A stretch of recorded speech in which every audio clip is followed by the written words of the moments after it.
Hey there nation, welcome to the show where we help you to play miniatures wargaming on a budget. It is I, Commander CheapSkate, and we are back with a brand new episode of our Necromunda Dominion campaign battle reports. My friends and I decided to do a Dominion campaign for Necromunda. All the rulebooks have been released for all the gangs, as well as an updated rulebook for the different scenarios, as well as how to run a Dominion campaign. So now that all the rules are set out, my friends and I are ready to go at it again with another edition of the Underhive Wars. And this time for our Underhive Wars campaign for our Dominion campaign, we actually have 10 gangs organized in this one. We have all 6 house gangs, we have 2 Venator gangs, we also have a Gene Stealer cult gang, as well as a Chaos Cultists gang. So we're really excited about doing another series of battle reports for that campaign. And not to mention, you can also expect these videos to be updated every week. We decided to change up our format a little bit, and every Monday will be dedicated to Necromunda videos. So with that being said, welcome to scenario number 1 and battle report number 1 for our new campaign. It is a standoff scenario, just a good old-fashioned gang fight. It is between my friend O'Death with his Dustmen, which is a Chaos Cultist gang, versus my gang, the Jury of House Cawdor. So because of that, we'll be throwing it down to see exactly who will have first blood in our campaign. So with that being said, we'll play some background music real quick. If you want to see exactly what each of the gangs are bringing, go ahead and pause and take a look at your own leisure. So with that being said, let's get this battle report on a roll.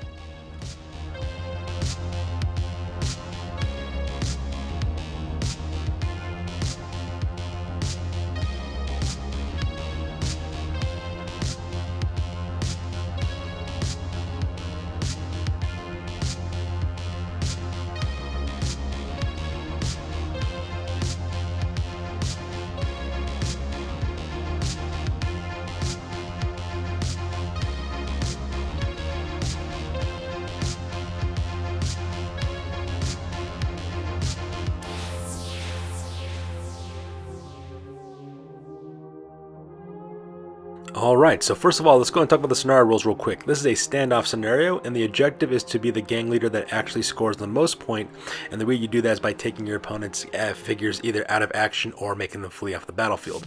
You get 3 points for every leader that goes off the battlefield or gets killed, 2 points for a champion, and 1 point for any other fighter. Now the rewards for this one's pretty substantial. The winner gets d6 times 10 creds for the winner, while the loser earns d6 times 5 creds. And when it comes to the reputation, the winner earns +2 reputation points. You also got +1 reputation point for the first time that these gangs are fighting out. So because of the first time that the Dustmen and the Jury are fighting, they both get 1 point apiece. However, if you bottle out in this scenario, you also lose 1 point reputation as well. So that's pretty much the scenario rules on this one. Alright, so now it's time for the battle plan. As you can see, my friend and I are playing on a 4x6 table. I'm occupying the near side of the table, and my opponent is occupied on the far side of the table. As you can see, we have basically 2 giant towers located in the center of the table. On the left-hand side is the Tower of Terror, which is a brand new communications tower that was actually created by a resident terrain wizard, Iron Major.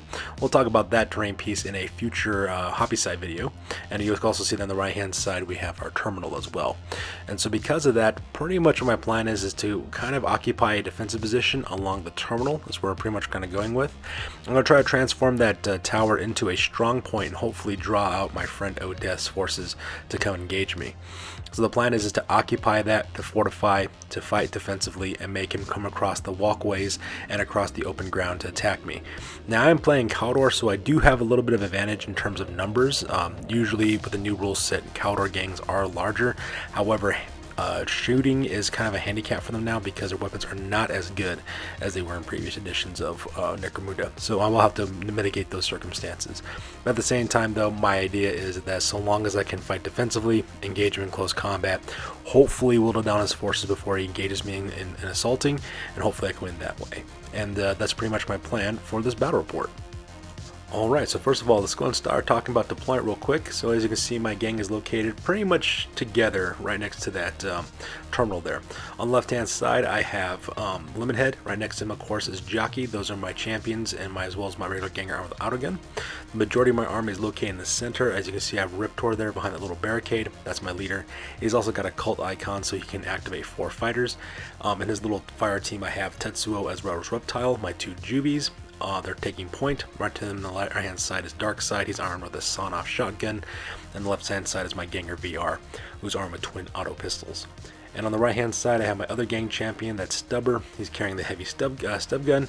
And also right next to him is Mondo, which is another ganger who's armed with a reclaimed autogun. And that pretty much makes it my deployment for this one. Meanwhile, across the battlefield, my friend O'Death has assembled his Dustmen. In the back there, that is his leader, King Slender. He's armed with a shotgun, the sword. He's also got a little bit of a fire team there as well. He has Half-Face, Socket Head, as well as Gasser, which are 3 gangers who are armed with cultists who are armed with auto pistols as well as mauls. And he also has his Witch Bloodraiser, who's located there on the left-hand side as well. And finally, on the far right-hand side, occupying the Quantum Building, is the rest of his gang. He has his champion Roar, who's armed with a heavy stub gun. Also located there is the other 3 cultists who are armed with auto guns. That's the Oculoid, Beaker, as well as Hoodie. And all 3 of those guys are located in that building with their champion to provide some long-range fire. And that pretty much makes a deployment for this one. So with deployment over with, we go directly to the top of turn number 1, and we roll for initiative to see who goes first. So, the top of turn number 1, my friend O'Death managed to take the initiative on this one. So, the first thing he does, he activates his fighters. The first thing he does, he actually doesn't activate his champion. He just sends up one of his gangers up by himself. That the guy's name is Hoodie. He just spends a double movement running to the top of the MCI chemical water tower there on the top of the screen, making his way across the space with that little walkway there in order to lay down some covering fire. Meanwhile, across the table, I decide to activate my gang champion Stubber, and him, because he's a champion, he also activates Mondo as well. I actually spend the turn making the move, a double movement up to the third floor of the Metro terminal right there in the top. My plan is to have these guys go to the top floor, to the roof of this building, and occupy it, so that way they can lay down some suppressive fire as my opponent tries to move across the battlefield. Like I said, my tactic is to occupy that tower and to make it into a strong point. Up next, my friend decides to send another one of his gangers as well. He sends the Oculoid and does exactly the same thing, makes him spend a double movement to occupy that water tower to join up with Hoodie. And fearing for the worst, I decide to activate Riptor as well as his little fire team of 4 members, which is Darkseid, Tetsuo, Reptile, as well as VR. And I kind of skirt them around to the first floor of that building. I do spend a double movement in order to make that happen, so that way they can cross very, very quickly. The reason why I'm doing this is because at the same time I am trying to occupy the Metro Tower, but if my opponent tries to assault through the Metro Tower, I want to be able to catch him into a crossfire. So I move my troops in such a way like this, so that way if I need to, I can quickly change up my plan and not occupy the Metro Tower. In fact, I can move to the right-hand side and hopefully catch him in a crossfire as he comes across the water tower towards the Metro Terminal. And that's pretty much on the plan I was going with on this one. So to keep up the pressure on the front of my army, he then activates my friend O'Death, then activates King Slender, who then activates his 3 other gang members as well. He takes Socket Head, Gasser, as well as Half-Face, as well as King Slender, and they spend a double movement getting around that rubble pile towards that barricade, heading towards the walkway, so that way he can start putting some pressure on my left-hand flank. In response, I do activate Lemonhead as well as Jockey, and I make him do a double movement to get behind that barricade that my leader started up. The reason why, like I said before, my goal is to catch my opponent in a crossfire. So if he does start pressing his advantage towards my left-hand flank, I can lay down some suppressive fire with these guys, hopefully catch him in a crossfire from the tower, and still be able to maneuver around to the right-hand side with the rest of my gang to assault his flank. And that pretty much makes up my activation phase on this one. So the rest of the turn is dedicated to O'Death. And O'Death, of course, activates his last remaining gang member, which is Bloodraiser the Witch, and he makes a double movement towards that support beam next to the walkway. And since there was no shooting phase and there was no close combat, there is no need for us to do an end phase because nobody's out of action and nobody's broken. So because of that, we go directly to the top of turn number 2, and we roll for initiative to see who has priority. Alright, so the top of turn number 2, I managed to take the initiative on this one, and the first thing I do is activate Stubber as well as Mondo. I make them spend a simple action, climb up to the top of the roof, and then I spend another action to open fire with the heavy stub gun, as well as my auto rifle at the 2 gang members of the Dustmen on the top of the Metro Tower, the water tower, which is marked with the number 1 on the water tank there on the right hand side. So it actually worked out pretty good. Both of those guys did get hit. They both do take a serious injury, and the best part is they both failed their initiative test, so they do fall to the next platform right beneath the tower. So that part's kind of nice as well. These 2 guys are pretty much out of commission until the end phase. So first blood gets chalked up to the Cawdor on this one. And to make things even better, Mondo takes aim with his auto gun and it opens fire, managed to hit Roar, causing a wound on that guy as well. Now I did have to roll a 6 in order to make that shot, and I did land that 6, so I did have to take an ammo check, but luckily for me though, I passed it, so because of that, Mondo doesn't run out of ammo on this part, so that part was pretty epic as well. Meanwhile, my friend decides to activate his gang members as well, actually spends a double movement to move into the right, to the center of the walkways. He activates King Slender as well as his little assault posse of close combat wielding Dustmen, and they take some positions right there so that way they can either, charge across the Hesco barriers towards my left hand flank, or they can move up to the top of the walkway so that way they can start pressing their attack against the tower.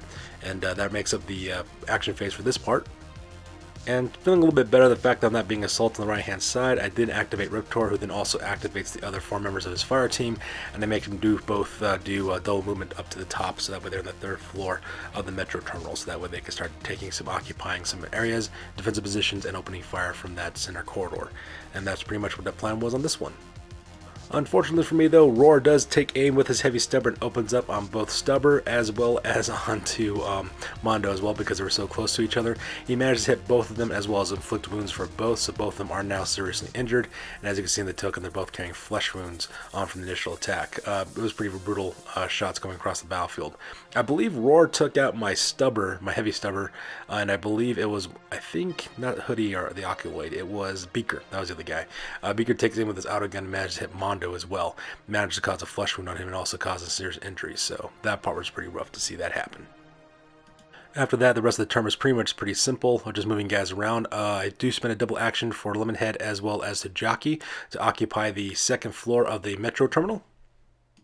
At the same time, my friend activates his Witch. He also uses the Levitate power, I believe is what he ends up using for that one, which adds +2 to his movement. He also has the Fly characteristic. So because he was able to climb all the way to the top of the walkway and also get some cover behind that little barrier right there, so that way he doesn't get shot at as well. So with the action phase over with, we go directly to the end phase. During the end phase, I pass my bottle roll check, so I don't have to worry about my gang fleeing, as well as Stubber. He manages to roll a flesh wound on his injury, so he gets back on his feet. He is carrying 2 flesh wounds, so he is easier to wound, but at the same time, though, he is carrying heavy Stubber, and he's still kind of deadly that way. He's not going to be winning any. If he gets shot, he's like basically made out of paper, and he'll just go out of action pretty quickly, but my goal is for him to cause as much pain as possible before that actually happens. Meanwhile, for my friend Odeth, though, things do not work out too well. Hoodie rolls an out of action roll with a little skull icon, so because of that, the very first casualty of our Necromunda campaign is the Hoodie, and he'll have to roll up on the serious injury table at the end of the battle report to see exactly what happens to him. So with the end phase over with, we go directly to the top of turn number 3, and we roll off to see who goes first. Alright, so that takes us directly to the top of turn number 3 for the Chaos Cultists, and I decided to change up the format just a little bit on this one. I decided to do all the actions first and then take a photo to see what it looks like. Looking back now, I realized that wasn't a really good idea. I should have just stuck with the normal format I usually do, just show all the individual actions and move on. But like I said before, I just wanted to experiment to see what was happening. The first thing that happens is that Roar takes aim with his stub gun and manages to hit Stubber. Now, unfortunately for my friend, he wasn't able to cause any injuries, so because of that, Stubber is just pinned. That's why he's laying down facing up, because he's not out of action yet. He also manages to move a couple of his forces around. The first thing he does, of course, is he sends over, I believe it's the name of the guy is the Oculoid, has him climb back to the top of the water tower, so that way he can start laying down suppressive fire again. At the same time, he also maneuvers his forces around a little bit, using the levitation power from his Witch. He moves him across the top of the walkway there in the center of the screen, so that way he's in the center of the walkway. Now I think he's trying to press his attack over my left hand side. At the same time, he also activates King Slender as well as the rest of his cultists to occupy the 2nd floor walkway right beneath the top of the walkway there in the center of the table. In response to that, of course, I also activate Riptor as well as the rest of my gang. I have my little 4-man fire team start assaulting to the left-hand side to put some pressure onto the Witch as well. At the same time, I also have Riptor take aim with his long rifle, and I managed to hit as well as cause an injury roll onto Roar as well, using his long rifle. And that pretty much makes up what this turn had for the action phase. Also, you can see here too, I also moved up Mondo as well, sorry, not Mondo, I moved up Lemonhead as well as Jockey as well to the 3rd floor, so that way they can start putting some pressure and also to join the rest of the gang as well. Here's a close with my 2-man fire team at the top of the tower. Like I said before, Stubber is just pinned, so he doesn't take any wound counters. However, on the right hand side, his partner Mondo is still down, so that part is kind of rough. And I said before, here's a close-up of my 4-man fire team led by Riptor moving over to the left-hand side to intercept the witch, and you can see the Riptor there on the right-hand side in that alcove because he's got a perfect beamline shot shooting through that doorway straight across to where Roar is. Now, traditionally, according to the rules, you have to shoot the nearest target, which would be the, I believe, the Oculoid, which is on the top of the water tower there. But because he can't see him, he can't engage him, which means that by default, the closest target towards him is Roar. So that part was kind of cool. Here's a close-up of the water tower with Beaker there on the top of the water tower with the Oculoid is tucked in behind with his flesh wounds, so that way he doesn't get shot at. And here's a perfect shot of that long-range fire shot that my leader Riptor took with his long rifle, hitting it right against Roar as well. So because that Roar is down, and he will need to roll up in this sea at the end of the phase to see exactly what happens to him. So that part was pretty epic. And finally, here's a close-up of the Chaos Cultists with the King Slender as well as the rest of his Dustmen on the second level of the Metro walkway there, right beneath the Witch. And you can see up there in the top is Bloodrazor as he's trying to close a distance, trying to engage my Juvies up there in the top of the walkway. So with the action phase over with, we go directly to the end phase. And in the end phase, Roar rolls up on the wound, and he ends up getting a out of action roll. So because of that, he will also need to roll up on the serious injury table to see exactly what happens to him. And of course, Stubber gets right back onto his feet again because, you know, he just got pinned and not much really happened there. So with that being said, we go directly to the top of turn number 4. We roll for initiative to see who goes first. And in turn 4, my friend managed to take the initiative once again. And the first thing he does, he activates Bloodrazor. He has him charge across the battlefield directly into my Juves. Now I do open up with Overwatch onto him as he's chasing after my guys. I managed to put a flesh wound onto that guy, so that part was kind of nice. However, Bloodrazor is now engaged in close combat with Tetsuo. In response to that, I decided to charge in VR as a counter charge, so that way he can activate and get engaged with him in close combat, so that way he's outnumbered 2-1 as well. Meanwhile, I do take Darkside as well as Riptor and have open up onto Beaker, who's on the top of the water tower. Darkside shot goes wide, however Riptor takes aim with his long rifle and manages to hit Beaker and cause a wound. Now Beaker usually would just gotten a down roll result. That's what he would end up having when he got shot. But because he was so close to the edge of the water tower and plus the knockback rolls, he had a roll to see exactly if he stayed on or not. He failed a strength test, so he then plummeted to the earth, crashing like a meteor to the ground level, and that was the one that put him out of action. So net another loss for the Dustmen, another 1 experience point for Riptor, so that part was kind of cool.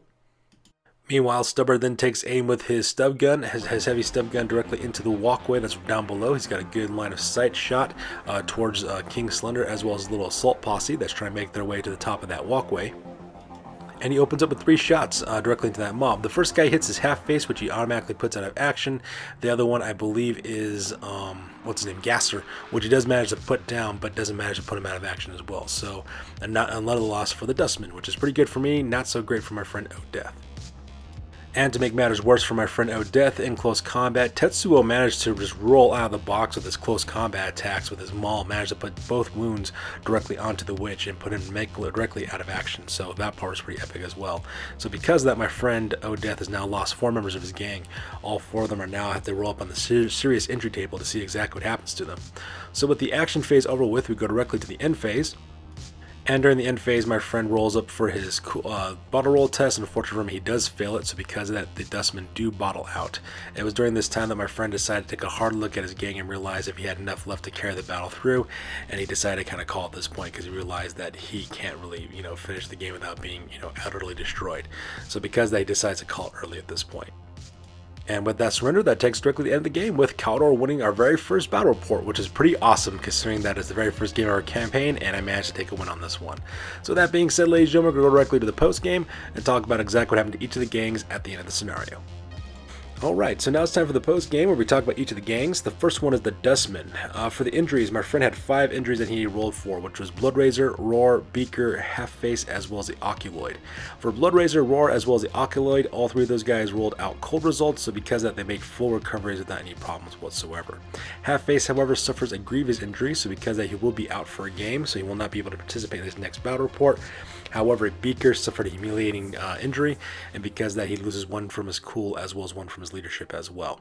For advancements, there was not enough experience points for them to advance at this point, so there are no advances at this time. From the merchant, though, they did earn quite a bit of money for this one. My friend Odeth managed to take 20 creds from the scenario. He also netted himself 50 more creds from his settlement as well, giving a grand total of 70 creds. He also recruited a new cultist called the Nerf Herder, which he rolled up for the to see what he could get. He equipped it with an auto pistol as well as an axe. At the same time, he also used the boon from the settlement that he had and managed to recruit a new Juve from the settlement, and that Juvie's name is Nerf number 1, who's equipped with an auto pistol. He didn't manage to gain any territories in this scenario because he did lose, and when it came to his reputation, he earned 1 point for fighting against the jury for the very first time. However, he did lose that point of reputation for bottling out.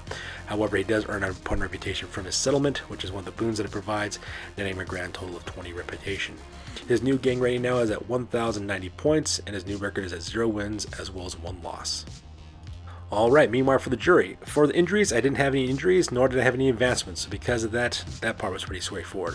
From the territory, I do manage to secure a special territory out of this scenario. I managed to get Old Ruins, what I ended up getting for that one. So, a lot of blood, death, and tears, but not much in terms of return. So I do get 10 credits from the Old Ruins that I managed to take in this campaign. I also took 20 credits from the scenario, from my settlement, and 40 credits from my scenario, earning me 70 credits total. At the merchant, I decided to hire a brand new hanger-on. His name is Pig Killer. He's a dome runner, and I decided to arm him with a last pistol as well as an axe for 20 creds. And the reason why I decided to do that is because you get bonuses to your rolls whenever you roll for the territory from Old Ruin, so I decided, heck, why not? And plus, I've always wanted to use hanger-ons in the new campaign, so might as well use those guys as well. I also managed to purchase mesh armor for Riptor, Stubber, as well as Lemon Head, and I transferred their flak armor to Tetsuo as well as Reptile. I then took the last remaining creds as well as the flak armor and put in the stash to be used at a later time. For my reputation, I earned 2 points reputation for winning the scenario, as well as 1 reputation from fighting against the Dustmen for the very first time, and I also gained 1 for my settlement, which gives me a total of 5 reputation points. My new rating now is at 1,085 points, and my new record is at 1 win as well as 0 losses. So that's going to do it for this one, you guys. As always, please feel free to like, comment, and or subscribe. Your guys' input is invaluable to us as always. Also, check us out on Facebook, Instagram, Google+, as well as blogger.com for all the latest and greatest news about our hobby. And like I said before, ladies and gentlemen, we're going to do these video reports on a weekly basis for Necromunda. Since a lot of you guys really like these videos, we'll be updating them every Monday. So until the next time, you guys stay classy. We'll catch you guys in the next one. Peace out.